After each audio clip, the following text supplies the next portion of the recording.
Assalamualaikum warahmatullahi wabarakatuh. Bismillahirrahmanirrahim. Innal hamdalillah usolli wa usallimu ala Rasulillah wa ala alihi wa sahbihi dzawil ulumi wal hikmah. Amma ba'du fa ya ibadallah usikum wa nafsi bi taqwallah faqad fazal muttaqun. Masyarul muslimin wa zumratal mu'minin rahimakumullah. Di dalam kitab Durratun Nasihin halaman 146 sampai 147 terdapat satu kisah menarik untuk kita ketahui, yaitu tentang hendak dikebumikannya jenazah Sayyidah Fatimah Zahra dan juga sahabat Abu Dzar Al-Ghifari yang berbicara dengan kuburan.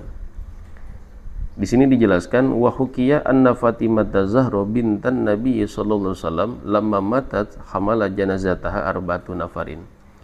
Ketika Sayyidah Fatimah Zahra, putri tercinta dari Rasulullah SAW, wafat, jenazahnya digotong untuk dikebumikan oleh 4 orang mulia. Yang pertama, Zaujuha Aliyun, suami tercinta yaitu Sayyidina Ali karramallahu wajhah, wa benaha Al-Hasan wal Husain, dan yang kedua dan ketiga adalah putra tercinta yaitu Sayyidina Hasan dan Sayyidina Husain, wa Abu Dzar Al-Ghifari, dan yang keempat adalah sahabat Abu Dzar Al-Ghifari. Falamma wada'uha ala syafiril qabri, kemudian ketika 4 orang mulia ini hendak meletakkan jenazah mulia Sayyidah Fatimah Zahra di pinggir kubur, qoma Abu Dzarrin, sahabat Abu Dzar berdiri. Faqala, beliau berkata, jadi kubur diajak berbicara. Apa kata beliau? Wahai kubur, apakah kamu tahu siapa yang aku hantarkan kepadamu? Siapa yang kami antarkan kepadamu? Hiya Fatimah Zahra bintu Rasulullah sallallahu alaihi wasallam. Ia adalah Sayyidah Fatimah Zahra, putri tercinta Rasulullah sallallahu alaihi wasallam. Wa zaujatu Aliyin al-Murtadha, dan juga istri tercinta daripada Sayyidina Ali al-Murtadha. Wa ummul Hasan wal Husaini, dan juga ibu tercinta daripada Sayyidina Hasan dan Sayyidina Husain. Ya, improvisasinya ada ancaman lah. Mungkin dari sahabat Abu Dzar ini, awas jangan diapa-apain, karena yang kami antarkan kepadamu wahai kubur adalah sosok mulia. Kalau kita mau panjangkan mungkin seperti itu ya. Lalu kemudian ada respon dari kuburan, pasami'u nidaan minal qabri. Kemudian para sahabat yang mengantarkan proses pemakaman Sayyidah Fatimah ini mendengar ada suara dari kuburan ini. Jadi ini bagian daripada amrun khariqun lil adat, perkara yang memang di luar daripada adat kebiasaan. Karena kita tahu kubur itu adalah tanah itu adalah benda mati, dan lazim secara adat itu memang tidak berbicara, tapi Allah Ta'ala Maha Kuasa. Jadi di pelbas ini kita sebagai mukmin meyakini ini adalah bagian daripada karomah dimiliki oleh para sahabat, sehingga bisa mendengar sesuatu yang secara adat memang tidak bisa mengeluarkan suara.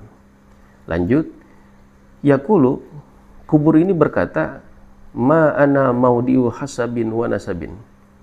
Abu Dzar Al-Ghifari, aku ini bukan tempat turunan, bukan tempat pangkat. Wa inna ma ana maudiul amalis sholih, aku ini adalah tempat amal soleh.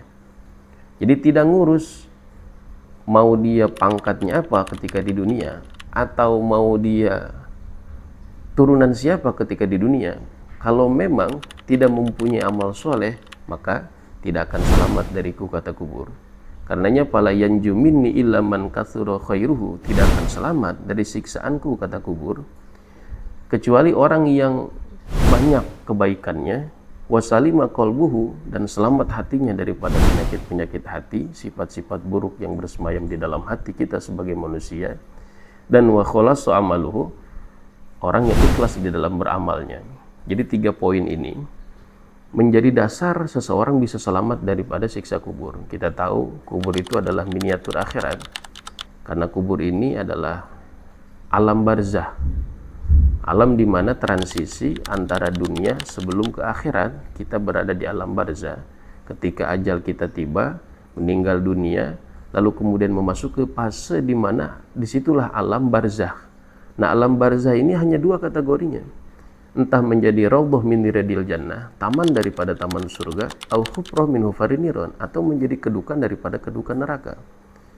Jadi dari kubur dari kuburan ini, di alam barzah ini, seseorang sudah bisa tahu kemana nanti dia akan menuju ketika di akhirat, apakah ke surga ataukah ke neraka.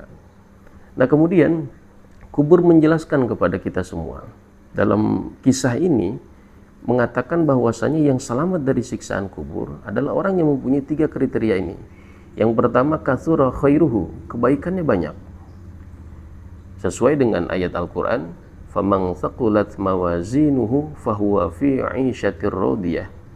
Jadi orang yang berat timbangan amal ibadahnya dibandingkan dengan keburukannya, maka dia akan ditempatkan di kehidupan yang diridhoi oleh Allah, yaitu surga.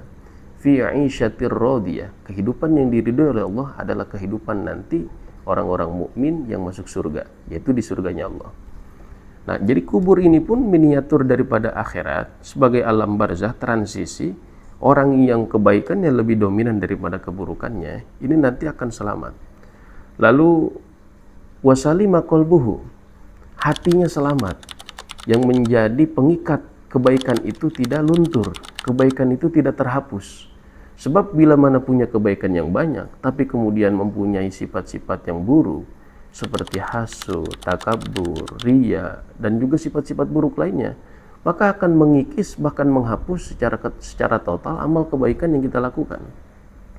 Dan sudah barang tentu poin yang ketiga ini yang paling penting, wa khalasu amaluhu, ikhlas karena Allah ketika beramal baik, ketika beribadah. Jadi apapun nuansa ibadah yang dilakukan itu adalah mutlak karena Allah Subhanahu wa taala. Maka ketika seseorang mempunyai 3 kriteria ini, dia akan selamat. Tidak peduli keturunan siapakah dia, tidak peduli berpangkat apakah dia semasa di dunia, maka orang yang mempunyai 3 kriteria ini akan selamat dari siksaan kubur, dan kuburnya akan menjadi taman daripada taman surga. Jadi mudah-mudahan sekali lagi dapat kita ambil pelajaran dari kisah ini, dan kita semua mudah-mudahan dijadikan ahli surganya Allah Subhanahu wa taala, berkumpul bersama Rasulullah SAW di dalam surganya Allah. Hadanallahu wa iyyakum ajmain, wallahu a'lam bissawab.